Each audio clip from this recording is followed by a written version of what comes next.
여러분 운동을 좋아하십니까? 또 규칙적으로 운동을 하십니까? 예전에 제가 한국에서 고등학교를 다닐 때 아직도 기억이 납니다. 지금은 있는지는 모르겠습니다. 그 수업을 하기 전에 모든 학생들이 운동장으로 나가서 그 아침 체조를 합니다. 그 저는 그것이 참 이해가 안 가고 아주 싫었습니다. 귀찮고 몸은 멀쩡한데 왜 이런 쓸데없는 것을 하나라고 생각을 했습니다. 그 체조 중에 가장 이해가 안 되는 것이 하나가 있었습니다. 저한테 목 돌리기입니다. 목 돌리기. 왜 쓸데없이 목은 돌리나? 멀쩡한 목인데.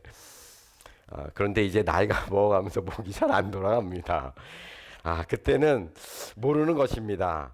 이제는 운동을 하지 않으면 잘 움직이지 않습니다. 뭐 목도 아프고 뭐 등도 아프고 다리도 또 힘이 없고.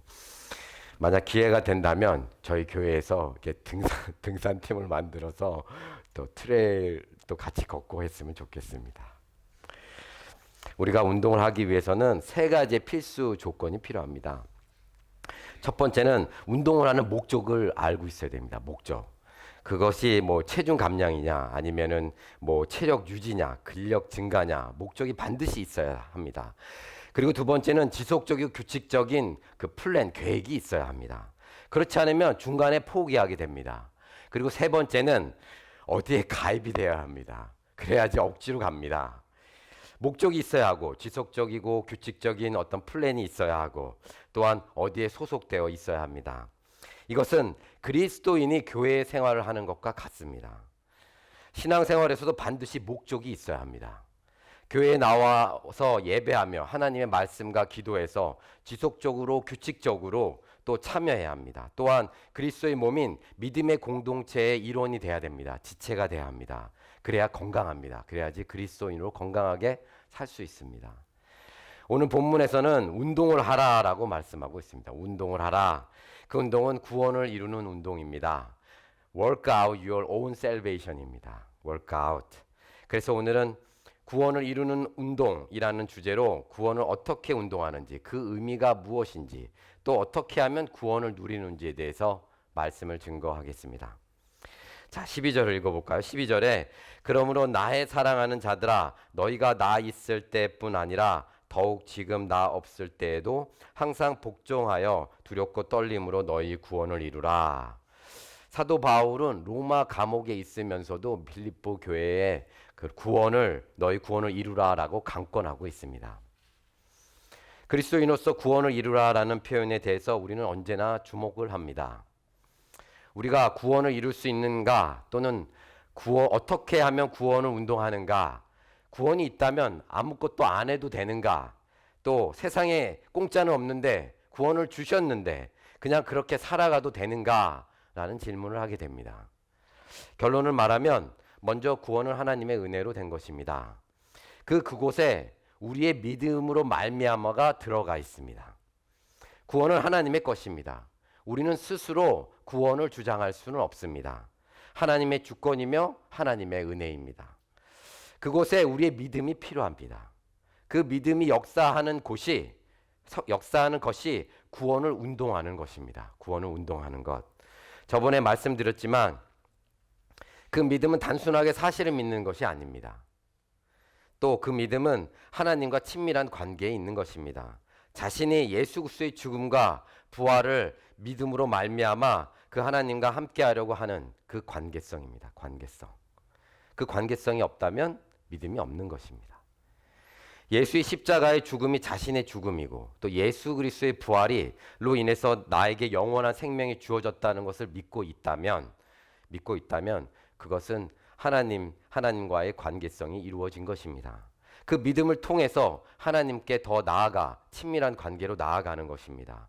이 믿음은 획일적인 사실에 대한 확신이 아니라 결과적으로 하나님을 신뢰하여 항상 함께 하기를 원하는 것입니다. 함께 하기를 원하는 것. 여러분이 하나님과 함께 하기를 원한다면 여러분들은 믿음을 가지고 있는 것입니다. 하나님이 이르시되 그가 나를 사랑한즉 내가 그를 건지리라. 그가 내 이름을 안즉 내가 그를 높이리라. 하나님과 친밀한 관계가 있는 사람이 그리스도인입니다. 그것이 구원이 있는 사람입니다. 그것이 구원을 운동하는 것입니다. 그 구원에서 사도 바울은 빌립보 성도들에게 너희 구원을 이루라라고 강권하고 있습니다. 명령하고 있습니다. 우리가 구원을 이룰 수는 없습니다. 그러면 이 구절의 의미는 무엇일까요? 이 의미는 구원의 증거가 나타나도록 살아야 한다는 것입니다. 구원의 증거가 나타나도록 살아야 한다. 여기에서 구원이 있다면 구원의 증거가 나타나는 것이 당연한 것입니다. 그런데 그것이 우리에게 쉽지가 않습니다. 그것이 쉽지가 않습니다. 어떤 한 사람이 호텔에서 엘리베이터를 기다리고 있습니다.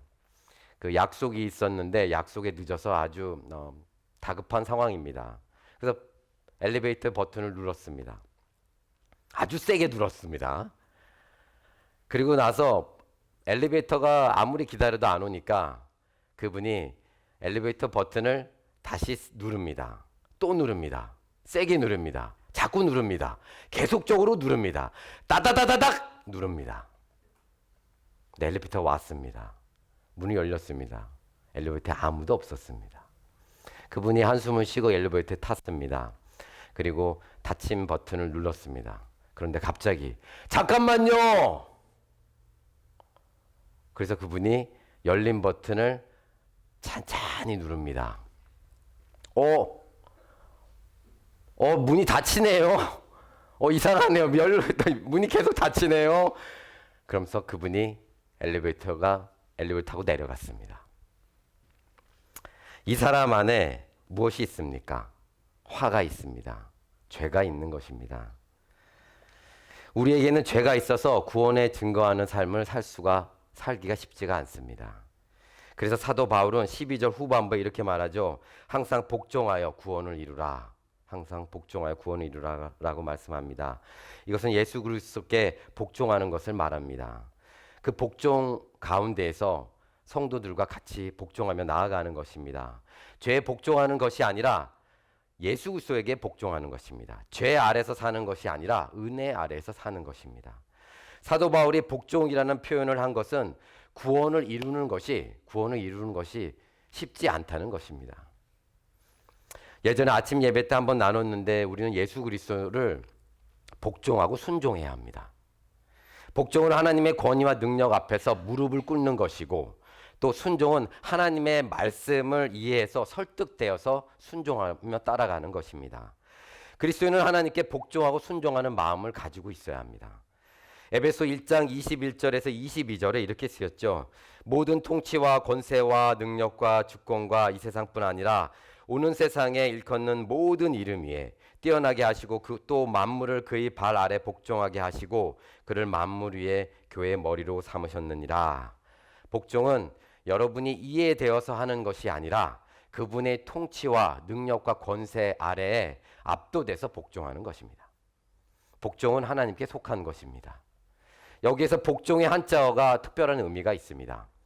복종의 한자어는 옷을 입는 복과 쫓을 종입니다. 옷을 입을 복, 쫓을 종. 옷을 입고 따라가는 것입니다. 누구의 옷을 입습니까?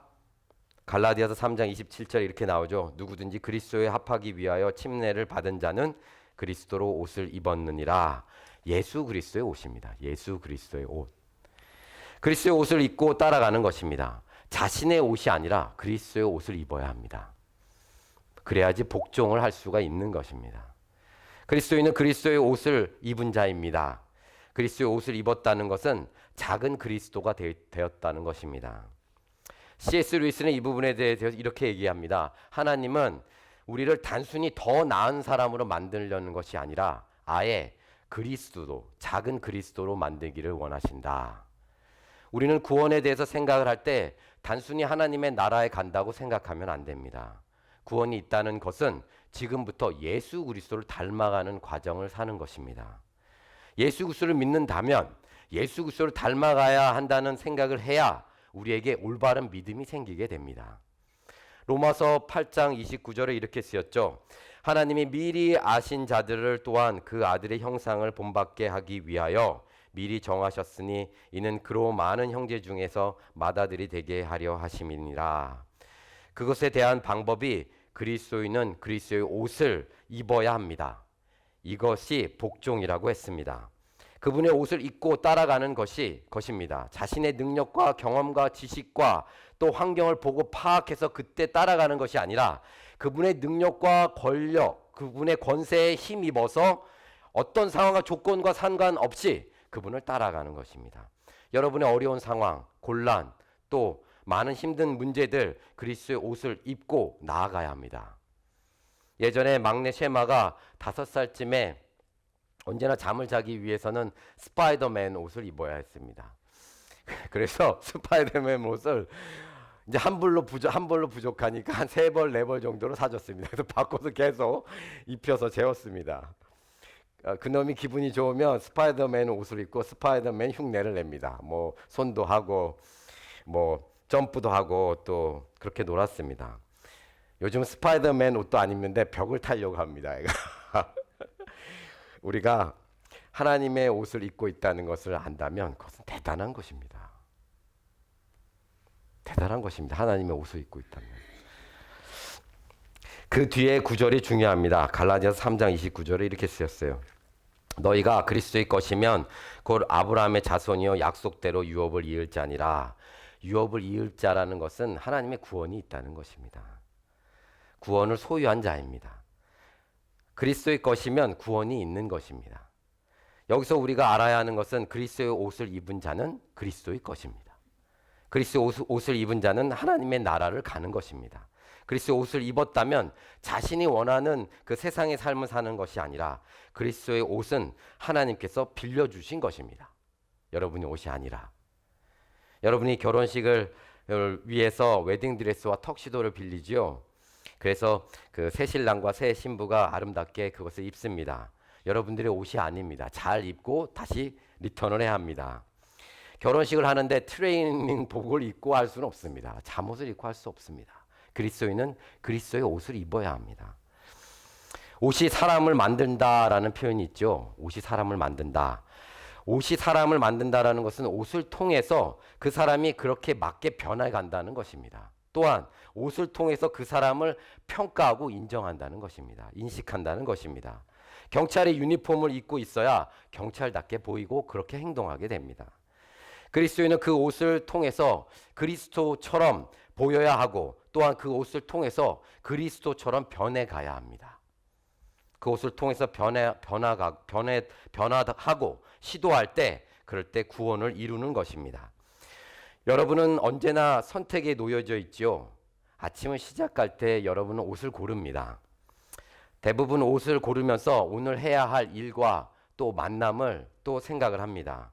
많은 일들이 있다면 가벼운 옷을 입고 또 특별하게 누구를 만나면 산뜻하게 옷을 입고 또 중요한 미팅이 있다면 또 포멀하게 차려 입습니다. 옷을 고르고 그 옷을 입는 것은 하루를 준비하는 것입니다. 그러므로 그리스도인은 하루를 시작하면서 그리스도의 옷을 반드시 입고 시작해야 합니다.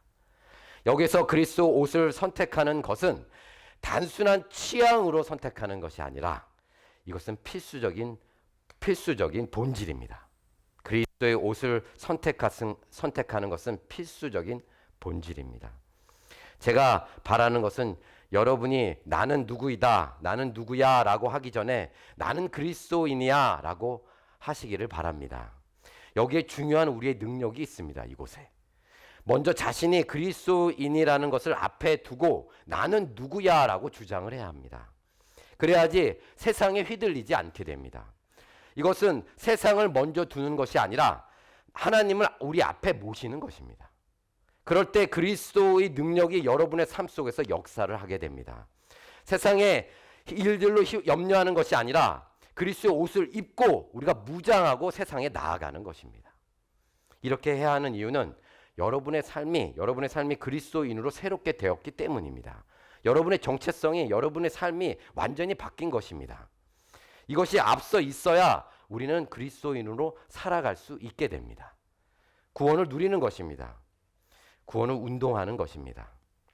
12절과 13절의 연결에 우리가 주의해야 합니다. 영어에는 13절 앞부분에 for라는 접속사가 있습니다. for. 12절에서 구원을 이루라라고 할 수 있는 이유가 너희 안에 행하시는 이는 하나님이시니 구원을 이루는 것은 결국 하나님이 하십니다. 여러분의 능력이 아닙니다. 그분의 옷을 입고 가면 하나님이 하시겠다는 것입니다. 그러므로 여러분은 그 옷을 반드시 입어야 합니다.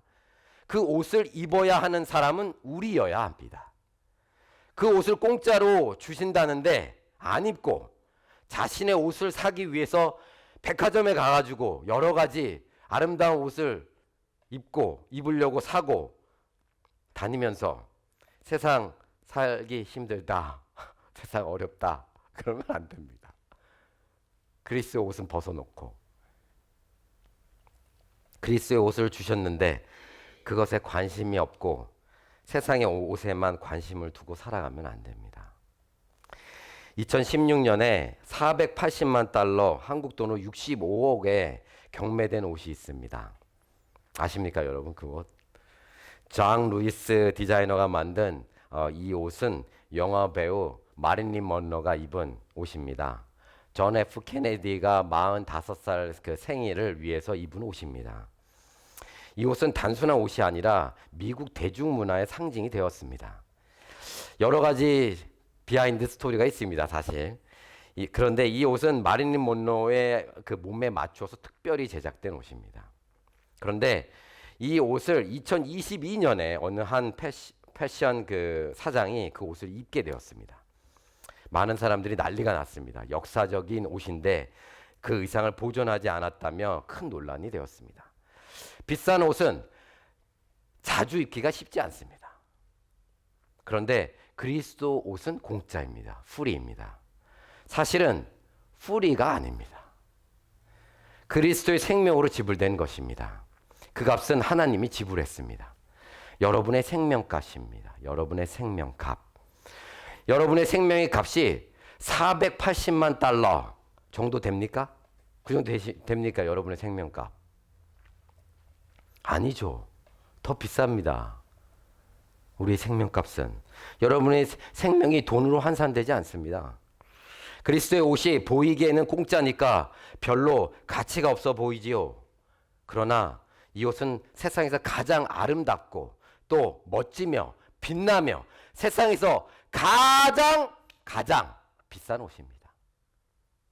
하나님의 생명으로 만든 옷, 그 옷이 우리를 구원합니다. 그 옷이 없으면 하나님의 나라의 문을 열 수가 없습니다. 반드시 그 옷을 입어야 합니다. 그러면 여러분들이 돈을 주고 그리스도의 옷을 사실 수 있습니까? 그럴 수는 없습니다. 여러분이 스스로 그리스도의 옷을 구매할 수는 없습니다. 여러분이 스스로 구매할 수 있다면 여러분들은 하나님보다 부자입니다. 여러분 하나님보다 부자십니까? 여러분은 스스로 구원을 이룰 수 없다는 것입니다. 그리스도의 옷은 은혜로 받은 것입니다. 우리가 받을 만한 자격이 없는 사람들이 하나님이 사랑하셔서 우리에게 값없이 주신 아름다운 옷입니다. 그래서 공짜니까 대충 입고 또는 가끔 입고 또 어느 특별한 날에 입는 것이 아닙니다. 반드시 매일매일 입어야 합니다. 여러분 그리스도의 옷을 지금도 입고 있어야 합니다. 아멘. 그리스도의 옷을 입고 있다면 구원을 누리는 것입니다. 우리에게 가장 중요한 것은 무엇입니까? 우리에게 가장 중요한 것이 무엇일까요? 구원입니다. 구원. 구원이 단순히 어디에서 해결되거나 문제를 해결하는 것이 아닙니다. 우리가 믿는 구원은 죄에 대한 구원, 생명에 대한 구원, 죽음에서 해방되는 것입니다. 그래서 하나님의 나라에 가는 것입니다. 이 구원은 미래의 시점이 아니라 지금 우리가 누리는 구원입니다. 이 구원은 생명의 영원한 구원입니다. 우리에게 가장 필요한 것입니다. 구원이 없다면 우리의 삶은 아무런 의미가 없습니다. 그런데 난 구원이 필요 없습니다. 나는 그것에 관심이 없습니다. 라고 생각하면 생명을 모르는 것입니다. 인생을 모르는 것입니다. 그러면 더 나아가서 지금 그럼 당신은 죽을 수 있습니까? 그거는 싫은 겁니다. 죽기는 싫습니다. 죽음으로 끝나는 인생이라면 열심히 사는 것이 무슨 의미가 있겠습니까? 그래서 소망이 필요합니다. 그 소망으로 구원을 이뤄가는 것입니다. 13절에 이렇게 쓰였죠. 너희 안에서 행하시는 일은 하나님이시니 자기의 기쁘신 뜻을 위하여 너희에게 소원을 두고 행하게 하시나니 이 구절에서 소원을 두고 행하게 하신 목적은 구원입니다. 구원. 그래서 하나님께서 그 옷을 입게 하기 위해서 우리에게 소원을 두고 행하게 하신다고 말씀합니다. 이 소원은 그리스도를 믿는 자에게 주어집니다. 결국 그리스도인은 소원을 가지고 있어야 구원이 있다는 것입니다. 이 소원은 세상적인 소원이 아닙니다. 하나님의 나라에 있습니다. 이것을 가지고 있어야 하나님의 일을 하게 됩니다. 그리스도인인데 하나님의 일을 하지 않으면 안 됩니다. 하나님의 일을 해야 합니다. 소원이 있다면 그 삶을 통해서 하나님의 일을 합니다. 우리에게는 소원이 있어야 합니다. 그 소원은 하나님의 영광, 하나님의 나라에 있습니다. 저는 라이트하우스 처치에 소원이 있습니다. 아까 전에 현혜인 집사님이 아주 잘 얘기해 주셨습니다. 이 교회를 통해서 하나님께서 기뻐하신 하나님의 일이 일어나기를 원합니다. 그것이 또한 우리의 기쁨입니다. 그것이 또한 우리의 자랑입니다. 그것이 하나님의 일입니다. 보여지는 빛, 또 모든 사람들이 사모하는 그 빛, 그 예수 그리스도를 우리가 나타내는 그 빛, 그 빛을 우리는 보여줘야 됩니다. 우리 교회를 통해서. 그것이 제가 바라는 소원입니다. 이것은 제가 사역자이고 제가 목사이고 해서 그런 것이 아닙니다. 여러분이 그리스도인이라면 그런 소원이 반드시 있어야 합니다. 하나님의 나라와 또 하나님의 교회에 대한 소원이 있어야 합니다. 그래야 그 소원으로 구원을 이루는 것입니다. 여러분의 소원은 무엇입니까? 여러분은 하나님의 일을 하고 계십니까? 그것은 구원받은 사람들에게 나타나는 자연스러운 모습입니다. 저는 여러분들이 그런 소원을 가지고 하나님의 일을 하기를 원합니다. 그러기를 바랍니다, 주님. 그럴 때 여러분의 삶 속에서 구원이 역사하게 됩니다. 이 소원은 영원한 것입니다. 무엇이 우리에게 남겠습니까? 오직 하나님의 영광만 남습니다. 하나님께 영광 드린 것, 하나님을 사랑하며 하나님을 위해서 일한 것들, 그것만 남습니다. 우리는 그것을 해야 합니다. 그래서 여러분의 삶 속에서 구원으로 기뻐하시기를 원합니다. 그 기뻐하는 것은 여러분의 소원을 만들게 되고 그 소원을 통해서 또 구원을 이루고 그 소원을 통해서 구원을 증거하고 그 소원을 통해서 하나님의 나라에 가는 것입니다. 그것을 하나님께서는 기뻐하십니다. 그 소원을 가지고 있다면 하나님의 나라와 또 교회에 대한 소원이 있다면 하나님은 여러분을 흠없는 자녀로 만들어 가십니다. 그것이 15절에서 16절입니다. 이는 너희가 흠이 없고 순전하여 어그러지고 거스르는 세대 가운데서 하나님의 흠 없는 자녀로 세상에서 그들 가운데 빛들로 나타내며 생명의 말씀을 밝혀 나의 다름질이 헛되지 아니하고 수고도 헛되지 아니하므로 그리스도의 날에 내가 자랑할 것이 있게 하려 함이라. 소원을 갖게 돼서 우리를 통해서 하나님께서 일을 하시면 흠 없는 자녀로 된다고 합니다. 우리가 때로는 하나님을 믿고 있는데 왜 나의 삶 속에서 어떤 하나님의 능력과 또 기쁨과 평화가 없을까라고 생각을 하신다면 여러분은 지금 그리스도의 옷을 벗고 있기 때문입니다. 그리스도의 옷을 입고 있다면 그리스도로 보여지는 것입니다. 그리스도를 증거하게 됩니다. 이것은 아주 자연스러운 것입니다. 요한복음 14장 21절에 나의 계명을 지키고 나를 사랑하는 자는 내가 그를 통해서 나타내리라 라고 말씀합니다. 그리스도의 옷을 입었다는 것은 그리스도로 보이는 것입니다. 그리스도로 나타내는 것입니다. 구원이 증거되는 것입니다. 자신이 더 이상 자신이 부족이 아니라 그 하나님으로 보이는 것입니다. 놀라운 것입니다. 이것은 어떤 수학적인 원리입니다. 그렇게 되기 위해서 그렇게 해야 합니다. 그렇게 하게 했으면 그렇게 되는 것입니다. 그러므로 여러분들의 삶 속에서 하나님의 능력과 하나님이 주시는 기쁨과 또 평강을 누리기 위해서는 그리스도를 나타내므로 그리스도의 옷을 입어야 합니다. 하나님의 나라를 그래야 우리는 누릴 수가 있습니다. 여러분의 마음속에 불안함과 걱정과 두려움과 많은 일로 무게감이 있다면 여러분은 그때 그리스도의 옷을 입음으로 시작을 해야 합니다. 그리스도의 옷은 공짜입니다. 거저 주었습니다. 그리스도의 옷은 하나님의 은혜로 받게 된 것입니다. 세상에서 비싼 옷이 아닙니다. 세상에서 사모하는 옷이 아닙니다. 프리로 하나님이 주신 선물입니다. 우리가 세상에 비싼 옷을 가졌다면 여러분은 그 비싼 옷을 여러분이 몇 번을 입겠습니까? 아마 한두 번 입을 것입니다. 그 옷을 매일 트레이닝복 입듯이 또 바닥에 눕고 뭐 청소할 때 입고 설거지할 때 입고 또 밖에서 일할 때도 입고 뭐 가드닝 할 때도 입고 그렇게 하지 않습니다. 우리는. 그것이 그것을 고이 간직합니다. 그래서 1년에 한두 번 입고 또 그리고 나서 결국 유행이 지나면 색이 바라면 버리거나 도네이션 합니다.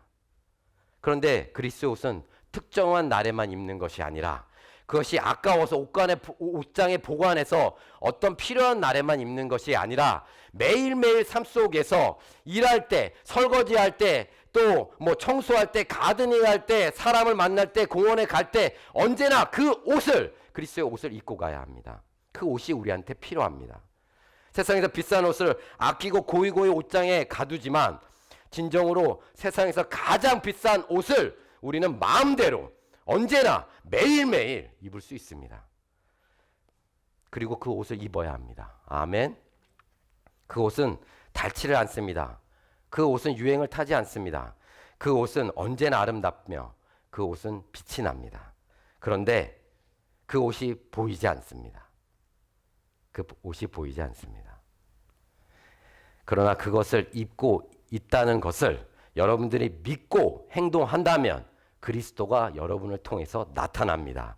그리스도가 보이는 것입니다. 여러분의 삶을 통해서 그리스도가 증거되는 것입니다. 영광의 옷을 매일매일 입음으로 여러분들이 구원을 이루시기를 축원드립니다. 아멘.